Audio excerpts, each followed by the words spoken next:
Imagine a football league where Ronaldo, Roberto Baggio, Gabriel Batistuta, George Weah, and Alessandro Del Piero were not gathered together inside one or two super clubs. They were opponents. A league where the reigning champions could visit a team outside the title race and face World Cup winners, international captains, and future Ballon d'Or recipients. A league where defenders were treated like artists, managers became tactical celebrities, and even the UEFA Cup could contain fixtures strong enough to resemble a modern Champions League final. During the 1990s, that league was Serie A. Italian football had already attracted global stars during the 1980s. Diego Maradona played for Napoli, Michel Platini represented Juventus, Zico joined Udinese, Inter signed German internationals such as Lothar Matthäus and Andres Bremer. But by the beginning of the following decade, Serie A had become something more than a wealthy domestic competition. It had become the centre of the footballing world. In 1990, Serie A signed a new television agreement with the Italian broadcaster Rai, worth almost 325 billion lira over 3 years, nearly double the value of the previous agreement. Italian clubs were also permitted to use a third foreign player, allowing them to bring even more international talent into the league. Paid television soon created additional income and gave clubs another reason to spend heavily on. The result was an extraordinary concentration of talent. AC Milan had Marco van Basten, Ruud Gullit and Frank Rijkaard, supported by Italian greats such as Franco Baresi, Paolo Maldini, Roberto Donadoni and Carlo Ancelotti. Juventus could call upon Roberto Baggio, Gianluca Vialli, Fabrizio Ravanelli, Didier Deschamps, Zinedine Zidane and the emerging Alessandro Del Piero. Inter signed Dennis Bergkamp, Yuri Djorkaeff and eventually the Brazilian Ronaldo. Fiorentina built their attack around Gabriel Batistuta. Lazio attracted Paul Gascoigne, Giuseppe Signori, Roberto Mancini and later Pavel Nedved. Parma developed Gianluigi Buffon, Fabio Cannavaro and Lilian Thuram, while also signing players such as Hernan Crespo and Juan Sebastian Veron. The names alone were extraordinary, but the true strength of Serie A was not simply that Milan, Juventus and Inter were powerful, it was that talent spread deep into the competition. Parma, Fiorentina, Lazio, Roma, Sampdoria and Napoli could all contain players capable of starring for the biggest clubs in any other country. During the 1990s, 6 of the decade's 10 Ballon d'Or winners played for Serie A clubs. Italian teams also supplied a European Cup or Champions League finalist for 7 consecutive seasons between 1991 and 1998. For players, Serie A offered prestige, money, and the chance to test themselves against elite opposition every week. For supporters, it offered something that feels increasingly rare in modern football. The world's greatest talent was not concentrated in a small handful of global superclubs, it was scattered across an entire league. Serie A's rise was powered by money, but it was not powered by television money alone. Many leading Italian clubs were supported by wealthy industrialists and powerful family businesses. Silvio Berlusconi purchased AC Milan in 1986 and invested in rebuilding a club that had experienced serious financial and sporting problems. The Agnelli family remained closely associated with Juventus. Inter were controlled by the Pellegrini family before Massimo Moratti became president in 1995. Parma were backed by the food company Parmalat. Lazio's ambitions grew under Sergio Cragnotti. These owners did not always treat football clubs as cautious, self-sufficient businesses. They frequently used their own wealth, commercial influence, and personal ambition to compete for the best players in the world. That spending created glamour, but Serie A's strength cannot be explained by money alone. Italian football also became a tactical university. There is a lasting stereotype that Italian teams simply defended, wasted time, and attempted to win every match 1-0. Defending was certainly valued. Serie A contains some of the greatest defenders and goalkeepers football has ever produced. But Italian football in the 1990s was not built around one tactical philosophy, it was built around competing ideas. Arrigo Sacchi's Milan used pressing, zonal marking, a high defensive line, and a compact 4-4-2 system. Sacchi wanted all 11 players to participate in both attack and defence. Carlo Ancelotti later remembered that Milan defended by attacking and pressing, rather than simply retreating towards their own penalty area. Fabio Capello adapted Milan's approach into something more controlled and physically imposing. Marcello Lippi's Juventus combined organisation, aggression and rapid attacking football.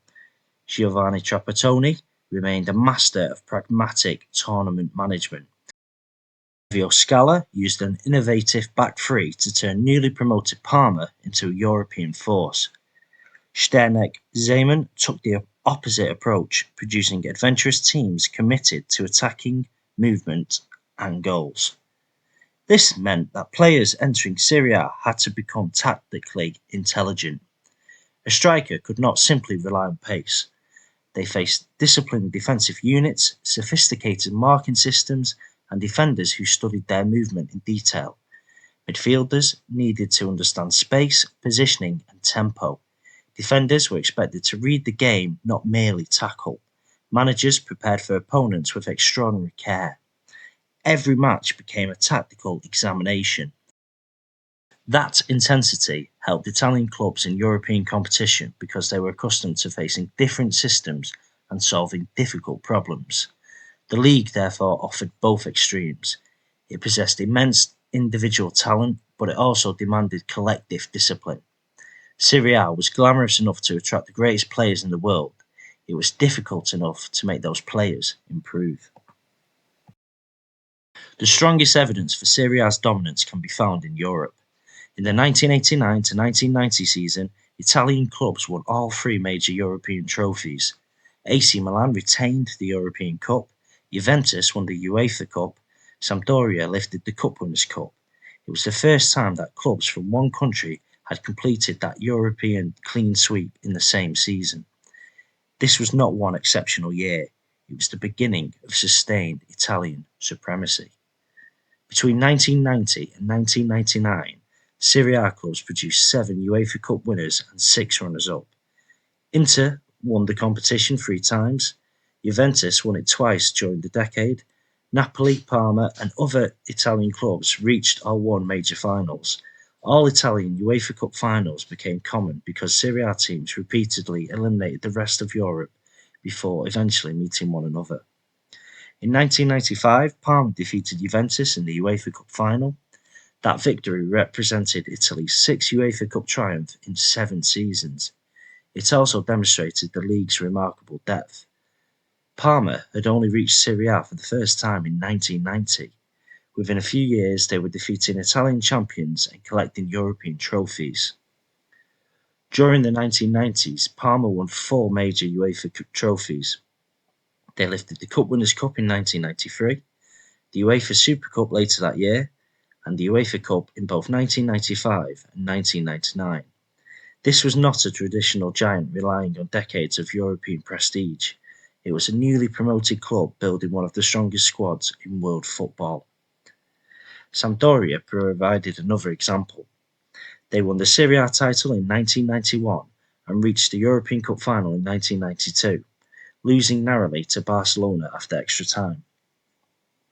Lazio reached the UEFA Cup final in 1998 and won the final edition of the Cup Winners' Cup 1 year later.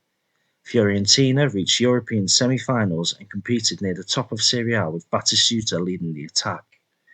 At the highest level, Milan remained one of Europe's defining clubs.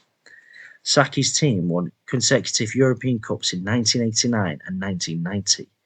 Capello's Milan reached 3 consecutive Champions League finals between 1993 and 1995. Their 4-0 victory over Barcelona in the 1994 final remains one of the most famous performances in the competition's history. Juventus then reached 3 consecutive Champions League finals between 1996 and 1998, winning the first against Ajax. The contrast with modern football is striking. Today, finishing 5th or 6th in a wealthy domestic league may still produce a strong European team.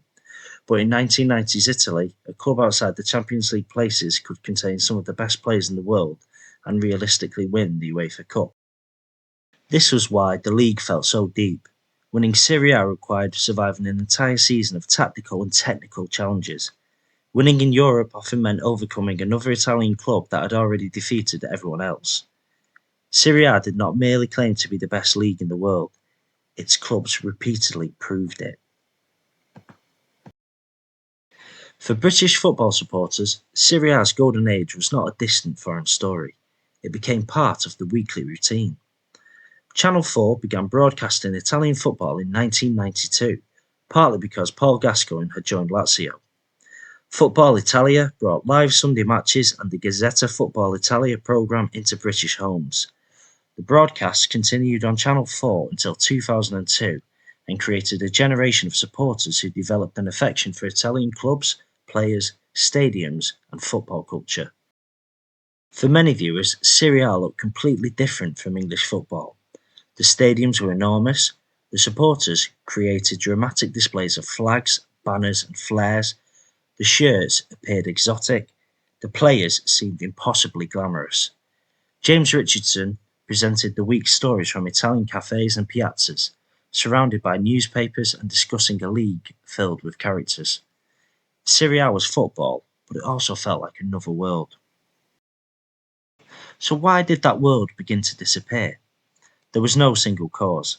Other leagues learned from Italy and then overtook it commercially. The Premier League expanded rapidly through television income, modern marketing, and increasingly global audiences. Spanish clubs developed their own era of superstar spending. The Champions League became wealthier and more important, concentrating money around the clubs that qualified consistently. The Bosman ruling of 1995 also transformed European football. It changed the rules surrounding transfers at the end of contracts and forced football authorities to remove many restrictions affecting European players. Italian clubs could sign more foreign talent, but so could their rivals across the continent. One of Serie A's old advantages, its ability to assemble uniquely international squads, became less distinctive. At the same time, parts of Italian football were built on unstable foundations.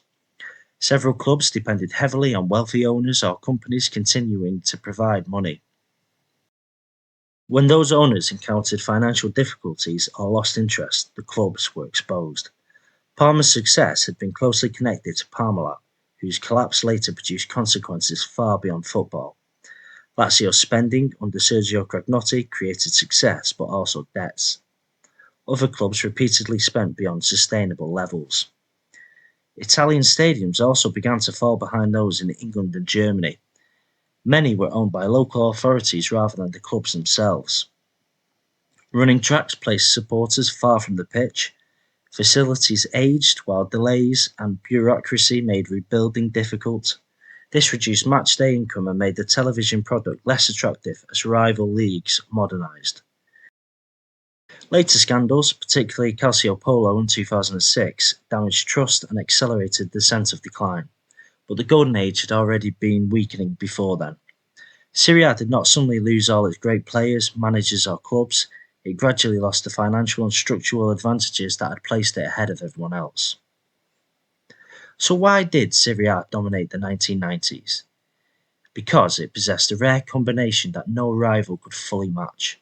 It had ambitious owners willing to spend, it had television money and international prestige, it had many of the world's greatest players, it had coaches who treated football as a tactical science, it had powerful traditional clubs and ambitious challengers, and it had extraordinary depth across European competition. Serie A was not perfect. The football could be cautious. The finances were not always sustainable. The stadiums were already beginning to show their age. But at its best, Italian football offered something magnificent. A domestic league in which almost every weekend felt like an international occasion. A league where the greatest attackers faced the greatest defenders. A league where clubs that had only recently been promoted could conquer Europe. For a generation of supporters, Serie A in the 1990s was not simply one of the strongest competitions in football.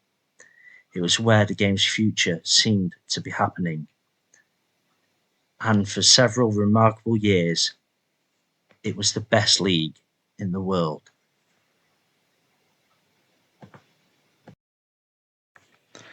If you found this explanation useful, please consider liking the video and subscribing to the Nelson Brief. Also, let me know in the comments what subject you'd like me to cover next. This has been the Nelson Brief, the context behind the story.